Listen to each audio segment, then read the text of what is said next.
Assalamualaikum warahmatullahi wabarakatuh.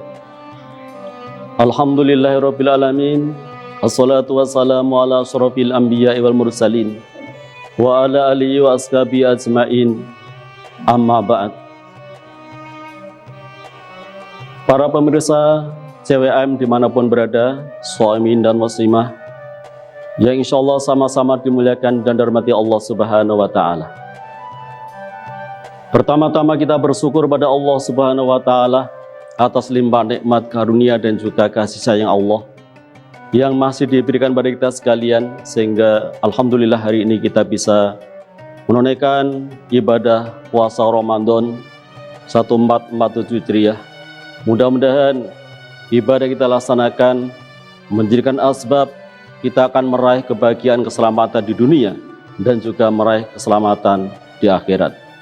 Salawat teriring salam semoga tetap tercurah dan terlimpahkan kepada junjungan alam kekasih Allah Nabi besar Muhammad SAW, kepada keluarga, sahabat dan segenap penerus risalah beliau.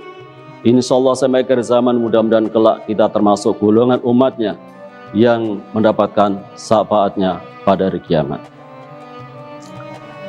Pemirsa CWM dimanapun berada, kaum muslimin muslimah, shaimin wal shaimah, insyaallah dimuliakan Allah Subhanahu wa taala. Baginda Rasulullah Muhammad SAW menyampaikan sebuah hadis yang diriwayatkan oleh Imam Abu Dawud dan Imam At-Tirmidzi dari Ibnu Abbas. Beliau Rasulullah Muhammad SAW bersabda, "Al-jannatu mustaqatun ila arba'in nafarin, talil Qur'an, wa hafidil lisan, wa mut'imil ji'an, wa shaumi fi syahri Ramadan." Bahwa Rasulullah SAW menyampaikan sebuah hadis bahwa surga merindukan 4 golongan manusia. Kita bisa analogikan, tatkala seorang manusia melaksanakan tugas atau dinas luar beberapa waktu, atau mungkin seorang prajurit yang melaksanakan tugas operasi yang memerlukan waktu berbulan-bulan, kemudian dikabarkan oleh keluarga atau orang yang dia cintainya, anaknya mungkin, atau istri, atau siapapun yang dia cintainya, bahwa ia sedang dirindukan. Tentu seorang manusia, seorang hamba tersebut akan merasa senang dan bergembira. Lalu surganya Allah Subhanahu wa taala tentu dengan kenikmatan yang demikian tanpa tara merindukan ada sekelompok manusia, 4 golongan yang dirindukan surga. Yang pertama, sebagaimana sabda Rasulullah SAW, adalah talil Quran, yakni orang yang senantiasa membaca Al-Quran. Kita sepakat bahwa Al-Quran adalah firman Allah. Al-Quran adalah pedoman dalam kehidupan orang yang beriman. Jangankan kita membaca, memegang Al-Quran, melihat huruf dari Al-Quran, membacanya huruf-huruf dari Al-Quran, maka Allah Subhanahu wa taala akan menurunkan rahmat kepada siapa yang membacanya. Dalam sebuah riwayat yang lain, Rasulullah Muhammad SAW bersabda, "Man qara'a harfun min kitabillahi falahu bi hasanah wal hasanatu bil arsi amsalihha." Siapapun mereka, barang siapa yang membaca Al-Quran, maka setiap huruf akan mendapatkan rahmat Allah, mendapatkan pahala, ganjaran, kebaikan dari Allah Subhanahu wa taala. Kemudian Rasulullah SAW melanjutkan sabdanya, "La aqulu alif lam min harfun, walakin al alif harfun, wa lam harfun, wa min harfun." Aku tidak mengatakan bahwa alif lam mim adalah satu huruf, melainkan walakin al alif harfun, wa lam harfun, wa min harfun. Tetapi alif adalah satu huruf, lam satu huruf, dan mim adalah satu huruf. Artinya, tatkala kita membaca alif lam mim, maka sudah 30 kebaikan yang Allah berikan kepada seorang hamba manusia. Shaimin wal shaimah, pemirsa CWM dimanapun berada, mari kita jadikan momen Ramadan untuk senantiasa kita isi hari-hari kekosongan kita untuk senantiasa ta'lil Quran, membaca Al-Quran. Dengan demikian, maka salah satu dari 4 golongan orang yang didudukan surga adalah membaca Al-Quran. Shaimin wal shaimah, pemirsa CWM dimanapun berada. Lalu yang kedua, sabda Rasulullah SAW, orang yang didudukan surga adalah wahafidil lisan, orang yang senantiasa menjaga lisannya. Lisan, lidah ini kecil, tetapi dampaknya sangat besar. Tatkala ucapan kita baik, maka dampaknya akan menjadikan sebuah ketenangan, ketentraman sebuah masyarakat dimanapun berada. Sebaliknya, tatkala ucapan kita buruk, memprovokasi, mengadu domba, bahkan kita bisa memprovokasi orang-orang yang dampaknya mereka akan bertikai, berkelahi, bahkan sampai mengalirkan darah. Oleh karena itu, hendaknya kita senantiasa jaga lisan kita. Dalam sebuah riwayat, Luqmanul Hakim pernah dipanggil oleh majikan tuannya. "Wahai Luqmanul Hakim, ke sini." Lalu Luqmanul Hakim datang. "Wahai tuan, ada apa engkau memanggil saya?"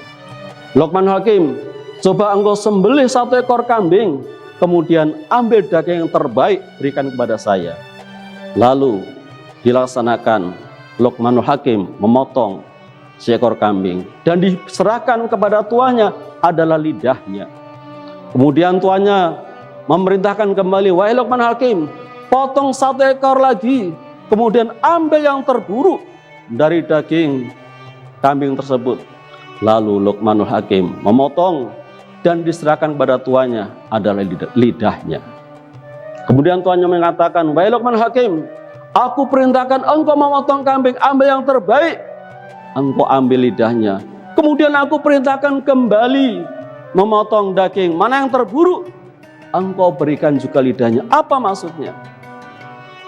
Luqmanul Hakim menyampaikan kepada tuannya, "Wahai tuan, sesungguhnya manusia yang baik adalah yang pandai menjaga lisannya, maka ia akan menjadi orang yang baik. Sebaliknya, tatkala manusia yang buruk adalah mereka yang tidak bisa menjaga ucapannya, lisannya, kata-katanya buruk, maka itu adalah orang yang buruk." Shaimin wal shaimah, pemirsa CWM dimanapun berada, semoga kita bisa menjaga lisan kita, karena dengan menjaga lisan maka akan mendapatkan golongan orang yang dirindukan surganya Allah Subhanahu wa Ta'ala. Shaimin wal shaimah, pemirsa CWM dimanapun berada. Lalu yang ketiga, kelompok manusia yang didudukan surganya Allah Subhanahu wa Ta'ala adalah wamut imil jian, yakni orang yang memberikan makan nafkah kepada siapapun mereka yang membutuhkan, terutama nafkah makan yang diberikan pada orang-orang yang baik. Orang yang baik itu siapa? Orang yang berpuasa, para guru-guru ngaji, para ustadz, para mubalik yang setiap hari menebarkan ilmu untuk menjadikan murid-muridnya, jamaahnya menjadi taat pada Allah Subhanahu wa Ta'ala. Manakala kita berikan nafkah kepada orang-orang tersebut, tatkala ia memakan nafkah yang kita berikan, mereka menjadikan sehat dan kuat, kemudian melakukan ketaatan kepada Allah Subhanahu wa Ta'ala, maka pahalanya juga akan mengalir kepada kita yang telah memberikan nafkah kepada mereka. Shaimin wal shaimah, pemirsa CWM dimanapun berada, yang keempat, pesan Rasulullah SAW, golongan manusia yang dirindukan surga adalah wasyaumi fi syahri Ramadan, dan orang yang melaksanakan ibadah saum atau ibadah puasa di bulan suci Ramadan. Kita sepakat bahwa bertahun-tahun kita telah melaksanakan ibadah puasa karena kita sadar, tahu bahwa keutamaan demikian besar. Dalam bulan Ramadan, bulan yang agung, ada rahmat, ada ampunan, bahwa Allah Subhanahu wa Ta'ala tidak segan-segan memerdekakan kita dengan membebaskan dari api neraka. Namun keutamaan melaksanakan ibadah puasa adalah termasuk golongan orang-orang yang dirindukan surga. Semoga keempat-empatnya ini dapat kita laksanakan, dapat kita implementasikan dalam bulan suci Ramadan. Yang pertama, talil Quran, baca Al-Quran. Kita tadarus, waktu-waktu yang kosong kita isi dengan baca Al-Quran. Yang kedua, menjaga lisan kita dengan cara ucapan yang baik, juga membaca Al-Quran. Yang ketiga, memberikan nafkah kepada siapa saja, terutama orang yang lapar atau orang yang baik, orang yang bertakwa pada Allah Subhanahu wa Ta'ala. Dan yang keempat, yakni ibadah saum yang kita tunaikan. Mudah-mudahan 4 golongan manusia yang dirindukan surganya Allah Subhanahu wa Ta'ala akan berada dalam diri kita, sehingga ibadah Ramadan yang kita laksanakan pada tahun ini akan mengantarkan kita menjadi hamba-hamba yang muttaqin, orang-orang yang bertakwa yang kelak. Konsekuensi orang yang bertakwa akan dapatkan kemuliaan dari Allah Subhanahu wa Ta'ala, dan insya Allah masuk surganya Allah Subhanahu wa Ta'ala bersama junjungan kita kekasih Allah Rasulullah Muhammad sallallahu alaihi wasallam. Mudah-mudahan kultum singkat pada kesempatan Ramadan ini dapat memberikan motivasi kepada pemirsa CWM, kaum muslimin muslimah, shaimin dan muslimah. Mohon maaf atas segala kurangannya, terima kasih atas segala perhatiannya. Kita jumpa lagi di lain kesempatan. Usikum wa nafsi bitaqwallah. Summa salam. Wassalamualaikum warahmatullahi wabarakatuh.